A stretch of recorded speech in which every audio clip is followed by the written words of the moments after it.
warahmatullahi wabarakatuh. Baiklah, kami adalah kelompok 2 yang mempresentasikan hasil kerja diskusi kami yang berjudul mandi wajib dan hal-hal yang menyebabkan mandi wajib. Baiklah, perkenalkan nama saya Atensa selaku moderator dan perkenalkan juga rekan-rekan saya bernama Kentri Aprilia, Rosi Ayusa Fitri, dan Melki. Baiklah, langsung aja ke materi. Materi yang pertama akan dibacakan oleh Oci. Kepada Rosi Ayusa Fitri dipersilakan.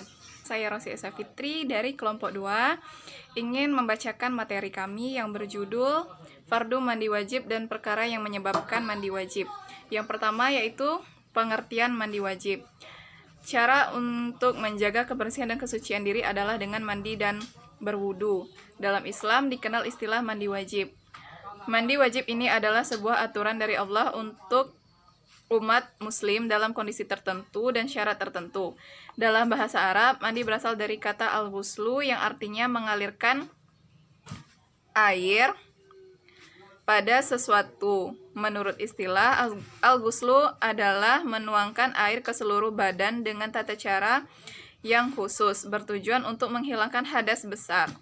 Mandi wajib dalam Islam ditunjukkan untuk membersihkan diri sekaligus mensucikan diri dari segala najis atau kotoran yang menempel pada tubuh manusia, seperti dalam hadisnya at-thoru syatrul iman, artinya kesucian adalah sebagian dari iman. Dan yang kedua, kondisi yang mensyaratkan mandi wajib dalam Islam. Ada kondisi-kondisi di mana seorang muslim atau muslimah diwajibkan untuk melaksanakan mandi atau mandi wajib. Hal-hal tersebut membuat seseorang terhalang untuk sholat, masuk ke dalam masjid, dan juga melaksanakan ibadah lainnya, karena dalam kondisi yang tidak suci. Adapun kondisi yang mensyaratkan mandi wajib dalam Islam, yang pertama yaitu 1. Keluarnya air mani atau setelahnya junub. Yang kedua, haid dan nifas. Dan ketiga, karena kematian. Baiklah, itulah tadi sedikit penjelasan materi dari saya. Materi selanjutnya akan dibacakan oleh Melki Yolandinari. Kepada Melki, disilakan. Baiklah, saya akan menjelaskan tentang rukun dan cara pelaksanaan mandi wajib. Cara mandi dalam Islam disampaikan teknisnya oleh Rasulullah SAW untuk menunjukkan cara mensucikan diri yang benar. Untuk melaksanakan mandi wajib, berikut cara-caranya yang diambil dari hadis riwayat Muslim dan Bukhari mengenai bab tata cara pelaksanaan mandi wajib. Yang pertama, niat untuk mengangkat hadas besar.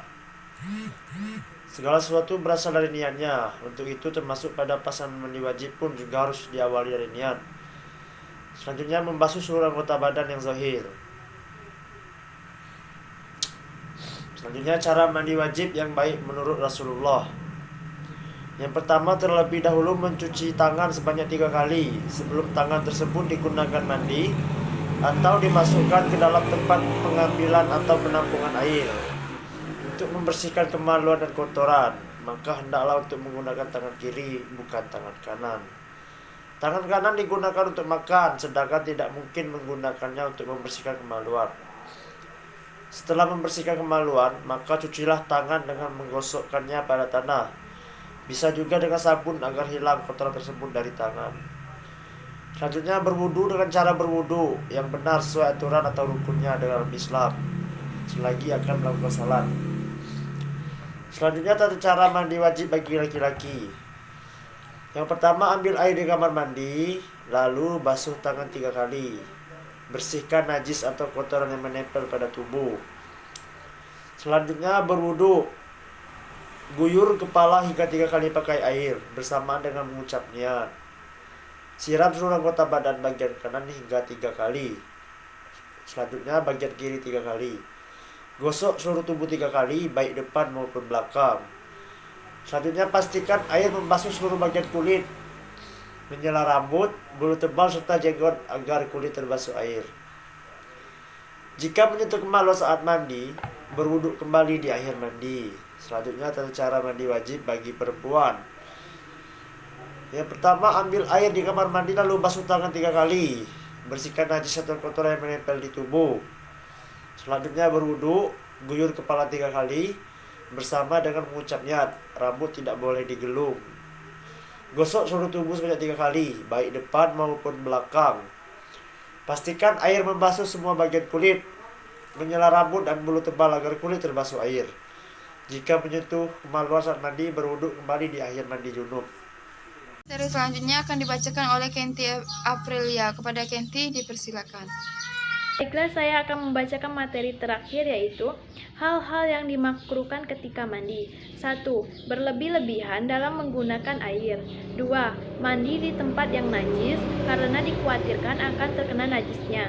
3. Mandi dengan air sisa bersucinya wanita. Rasulullah SAW melarang mandi dengan air sisa bersucinya wanita, seperti yang telah disebutkan sebelumnya. 4. Mandi tanpa penutup, misalnya dengan tembok atau yang lainnya.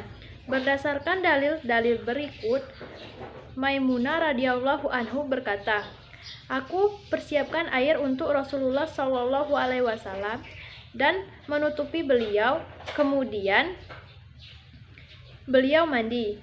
Hadis riwayat Bukhari. 5. Mandi dengan air yang tidak mengalir. Hal-hal yang diharamkan bagi orang junub atau berhadas besar dan kepada orang yang haid dan nifas. Bagi yang sedang junub, mereka diharamkan: 1. Haram sholat. 2. Haram tawaf. 3. Haram menyentuh Al-Quran. 4. Haram membawa Al-Quran. 5. Haram berdiam di masjid. 6. Haram membaca Al-Quran. Sedangkan untuk perempuan yang haid dan nifas itu diharamkan: 1. Haram sholat. 2. Haram tawaf. 3. Haram menyentuh Al-Quran. 4. Haram membawa Al-Quran. 5. Haram berdiam di masjid. 6. Haram membaca Al-Quran. 7. Haram puasa. Hasil diskusi atau presentasi dari kelompok kami. Kalau ada yang masih kurang jelas atau yang ingin ditanyakan, dipersilakan. Baiklah, di sini kami membuka sesi pertanyaan yang pertama, yaitu dengan 3 pertanyaan. Yang ingin bertanya, dipersilakan.